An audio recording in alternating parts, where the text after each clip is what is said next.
The play follows Mary Todd Lincoln in the weeks leading up to her husband's assassination. And this is not a Mary Todd Lincoln we would have learned about in high school. Not that most people I don't know where you went. I don't know where you went. Yeah.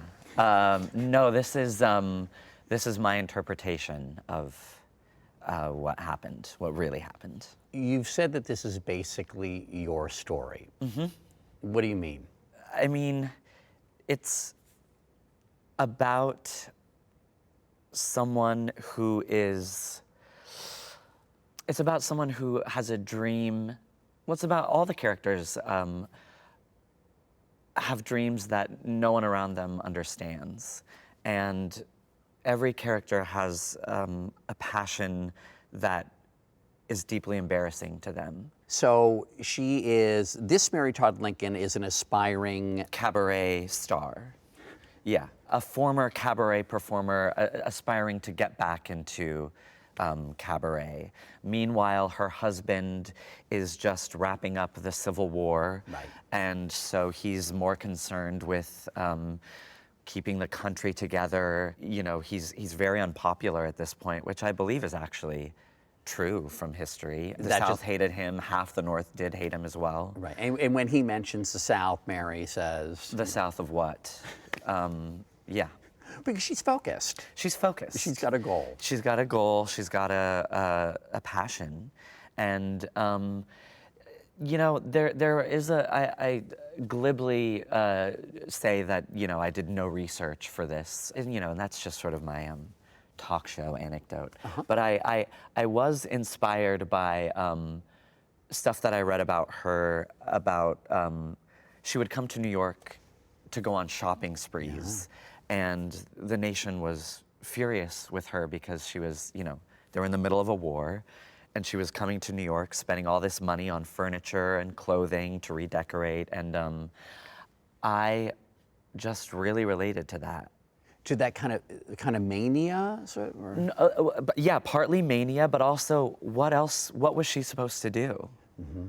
She just stay in the house. No. Like you need to you need to act like you're deeply serious. I don't know. You know, it was just like stay in this cage and act the part of First Lady. Or go to New York and go, you know, and run up the credit card debt just buying stuff. Yeah. And so it almost as if there was something more honest about that, or? Yeah. Yeah. Yeah. I mean, how did we all cope during, you know, quarantine? Right.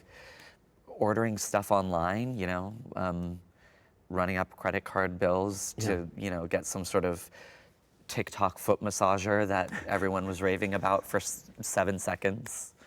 Yeah. But that's interesting that little kernel of information, those shopping sprees, that kind of, some would say, extreme behavior you found compelling. Yeah, yeah. As a, you know, also a recovering addict, alcoholic myself, you know, just those sort of coping mechanisms are so relatable. Right. Yeah. And so you're not joking when you say this is really your story. No, I mean it. Like all of the things that she feels are all things that I still feel or have felt, and you know, all of the characters are different parts of me. I think that's true for any writer. That you know, those things have to come from somewhere, and they're not just pulled from thin air. So yeah. I mean, she has a quest here. She has a quest. Right? Yeah, cabaret. Right. And is that something you can relate to, this idea, that quest, that drive? Yeah. I think I'm a little more self-conscious and afraid of admitting I mean, even the way that I've been talking about, like, well, I'm not really an actor. It's like, well, meanwhile, you're acting on Broadway, Cole, so what is this? Like, no, Shrinking Violet, sort of like, no, I'm not, I don't really act, you know? Yeah. Meanwhile, I care so much, I care so deeply. On my days off, I'm watching interviews of Zoe Caldwell and Marion Seldes and you know, like, writing things down, and than sitting down with you being like, well, I don't really act, you know? Yeah. Well, I mean, it's because the show in many parts is broad, it's Yes. outrageous, but you don't get laughs like that unless the timing is precise. Yeah, we really have to stay on top of timing, and just keeping the show tight. And I check the stage manager's report every night and see, you know, how long was the show, and like, okay, was the audience reaction, did that really justify this extra minute that we've added on? And yeah. And for those who don't understand, a show of this length, it's about an hour and 80. It's like 80 minutes, 85-ish, but more closer. It should be 82. And this is not just silly talk here. No. That really matters. It really matters. Yeah. And there's you a know, like, science of here. course, there's if the audience is particularly responsive, you have to wait for some of those laughs to crest, and so that does add a little time. But like, you know, I can tell when when the time doesn't match the audience response. So when did you come up with the idea? In 2009, I sent an email to myself that said, what if Abraham Lincoln's assassination wasn't such a bad thing for Mary Todd? Mm-hmm. But then I think at that point, the idea was more like sort of a Nancy Myers, sort of like my second chapter, you know, like Mary starting over, like, now I'm single, I can date, you know. But then... The really great furniture. Right, the great Housewares. furniture. Yes, beige. Like, I loved this idea so much. I didn't want it to get on paper and for it to disappoint me. To disappoint me, not just the audience, but like me, yeah. Which I think a lot of writers can relate to. Like, there are certain ideas that you're just like, oh, I don't want to plant this seed because what if it's an ugly flower? Yeah. So this is not a revival. It's an original play. It's not based on a movie. It has no Hollywood stars. It is breaking. Well, speak for yourself, Mo. Please. It's breaking box office records. What does that say? Says that inflation is high. That's all it says. And that ticket prices are outrageous. And that ticket prices are outrageous. Yeah. I think, I don't know, I'm always like, well, when you account for inflation, are we really breaking box office records? You know, like, I don't know.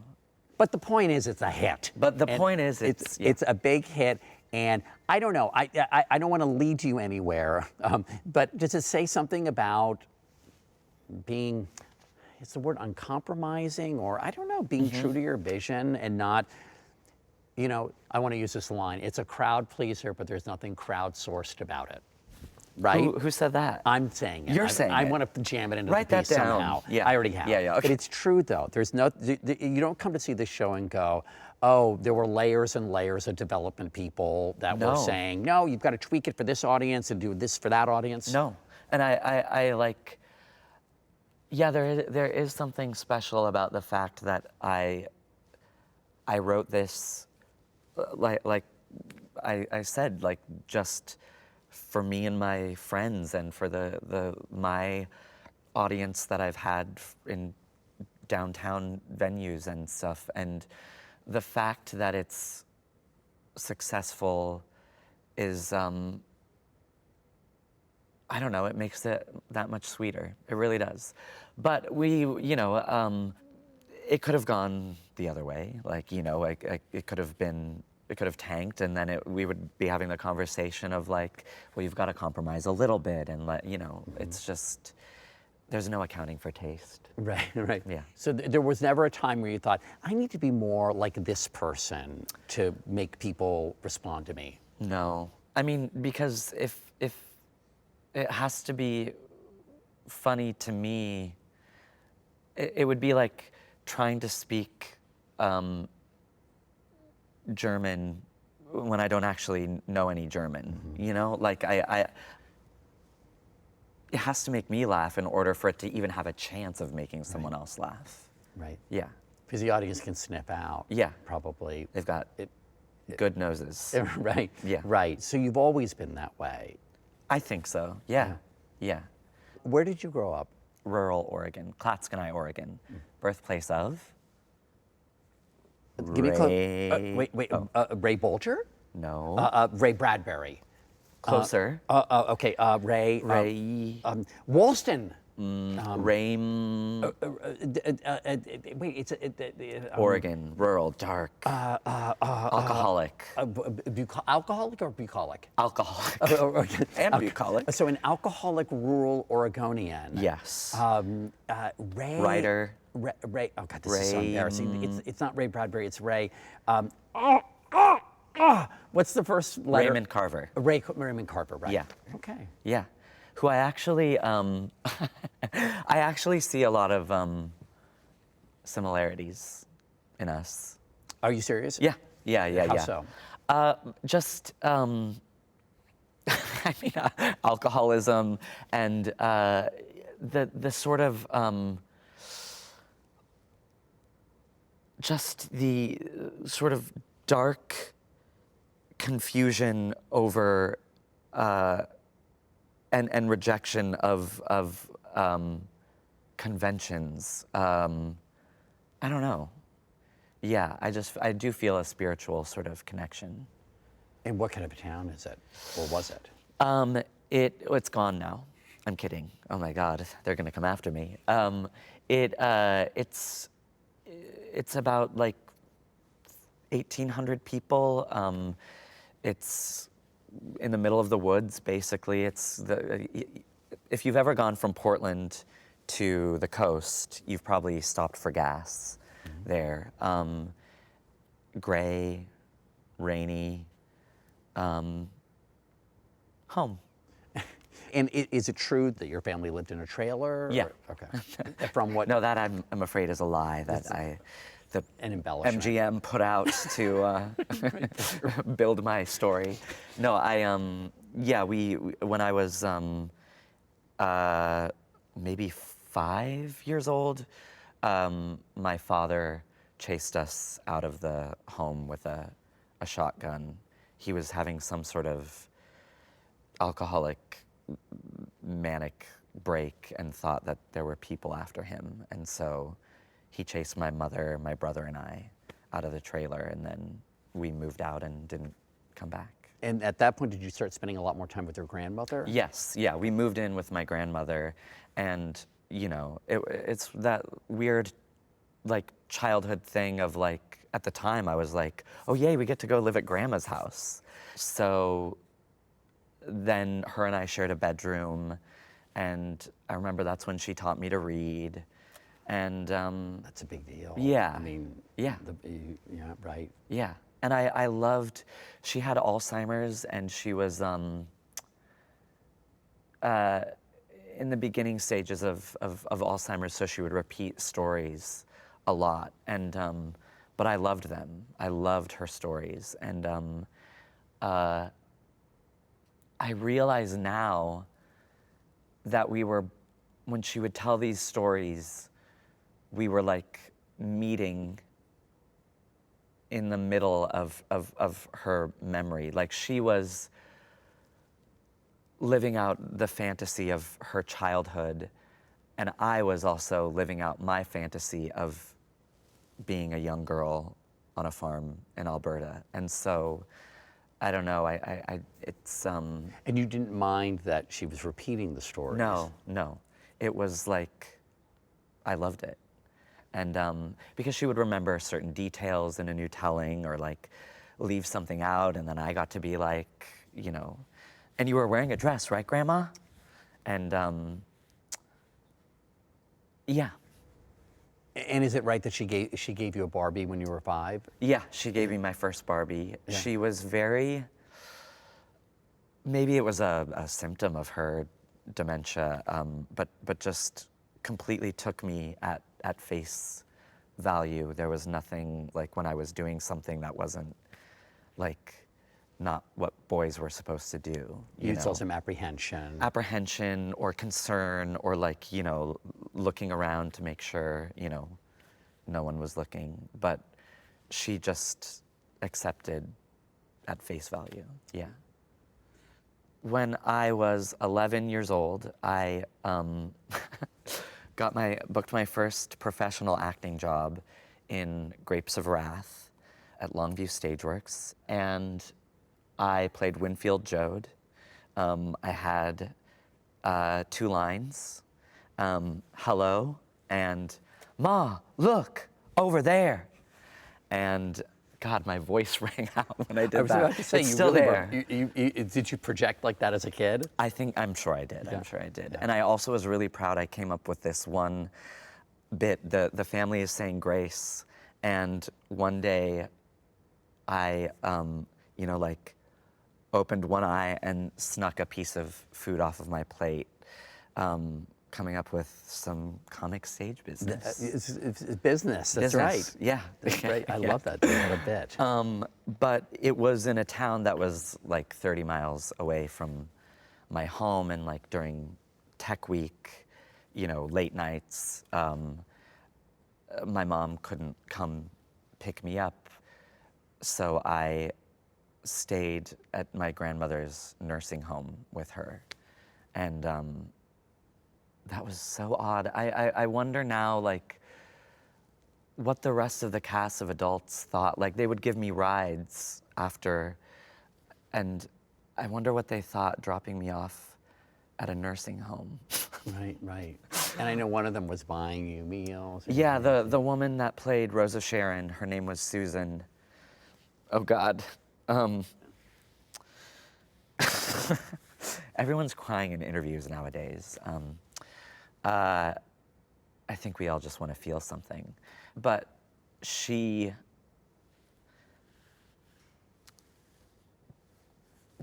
bought me food every day. And at the time, I didn't think anything of it. I thought, well, I'm the star of the show. Of course, she's buying me food. Yeah, like, I was just so taken care of by all these actresses, teachers, all these people growing up that, I look back and I'm like, I was like Mr. Magoo, like all these people just sort of like pushing me onto the right path, like taking care of me, and yeah. I have a question. For those who don't understand and want to understand, would you explain why you use they, them pronouns?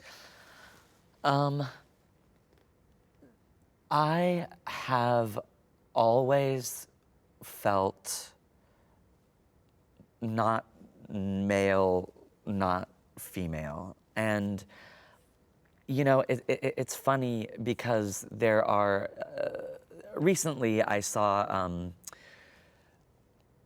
like photos of me on Instagram for like, I can't remember if it was Vogue or GQ or one of these other publications, but the comments were like, like, what is that? Like, that's not a man. Well, it sure as hell ain't a woman either. And I was like, exactly. Like, you do get it, but it's not about getting it. It's about power over, like, wanting to hurt me for not fitting into, I don't know, the boxes they have to be in.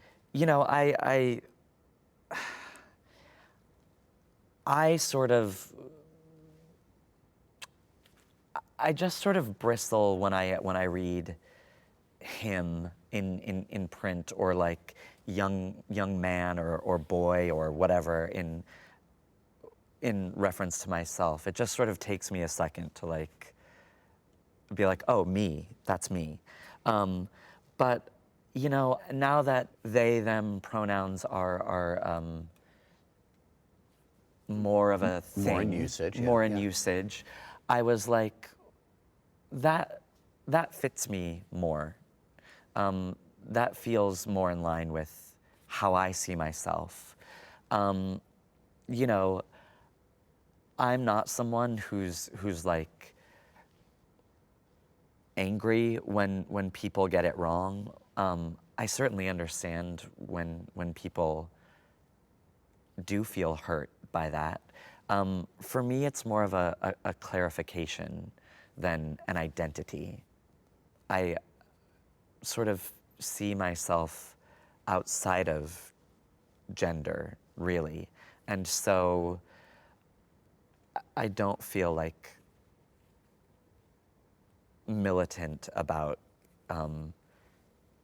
the proper pronouns. But I'm also afraid of getting it wrong, being like a spokesperson for other people. I can't speak for everyone, and I do get afraid of speaking about my experience with gender and, using they, them pronouns and somehow misrepresenting how other people feel. This is your experience. This is my story and my life, and I'm going to live it the way I want. It's more like, oh, that's an option. I'm going to use that one.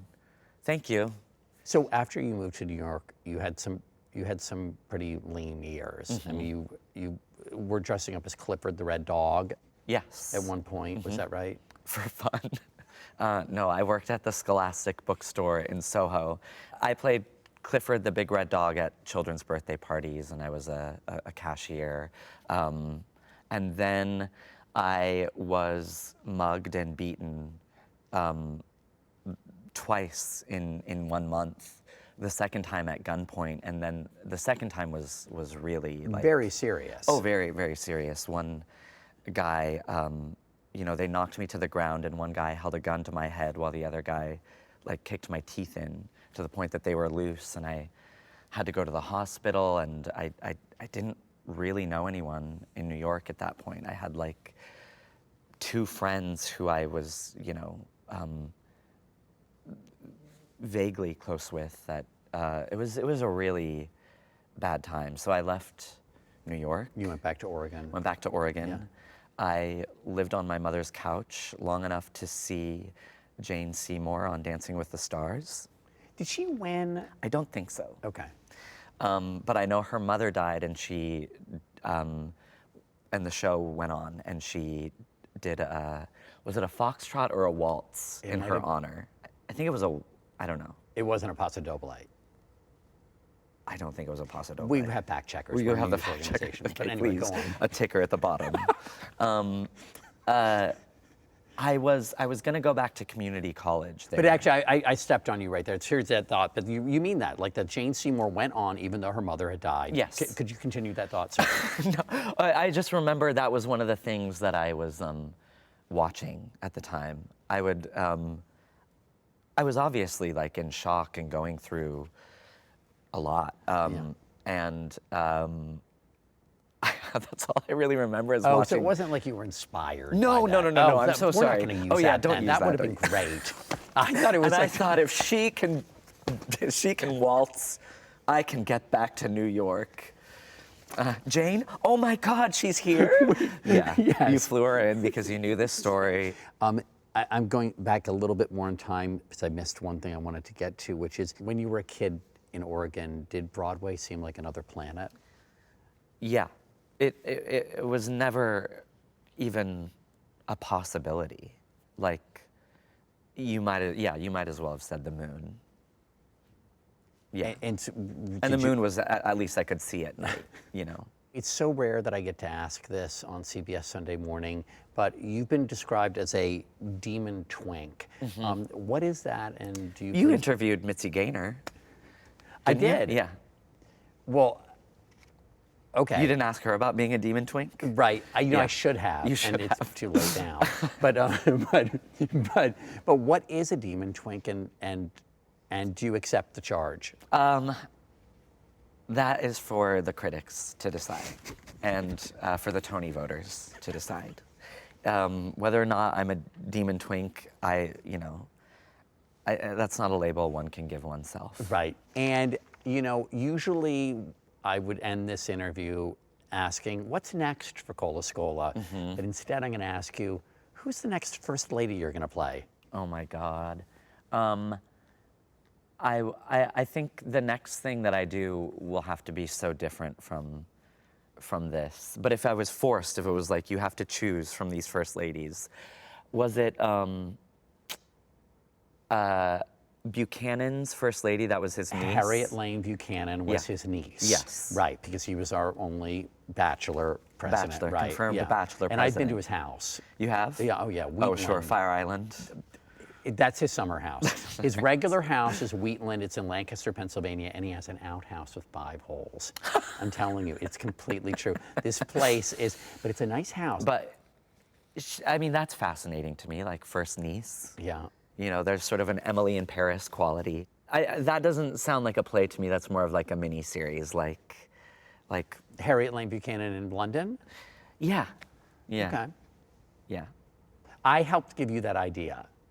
Did you? It's on tape. Okay.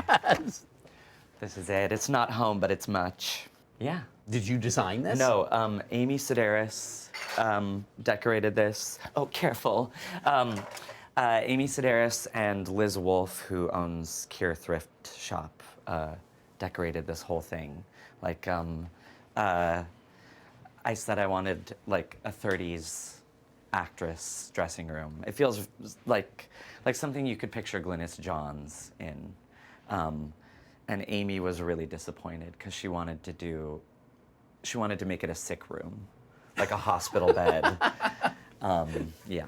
Does this look anything like the dressing rooms in theaters depicted in those early Hollywood movies you would watch This growing up? feels like something I could see Ginger Rogers character or a Ruby Keeler, whatever, except for this Amy Sedaris touch.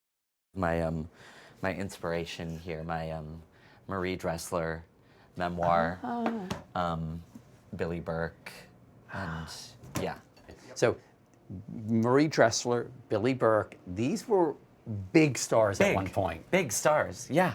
And So this isn't just a goof. Like you really. no, I love them. I've read these books. There's this section in here about her first time on Broadway. I pinch myself black and blue, but I cannot make myself believe it is my name up there in letters of fire. Maybe the miracle is real, but it's too hard to credit. Marie Dressler, a great gawk of a nobody from the sticks, a star on the street of stars. That is a great line. Yeah. I just love that line. Yeah. Marie Dressler, a great gawk. Of a Wow. nobody. Of a gawk of a nobody. Yeah. Oh the my God, I sticks. love that. I want that in the piece. Yeah. Like I love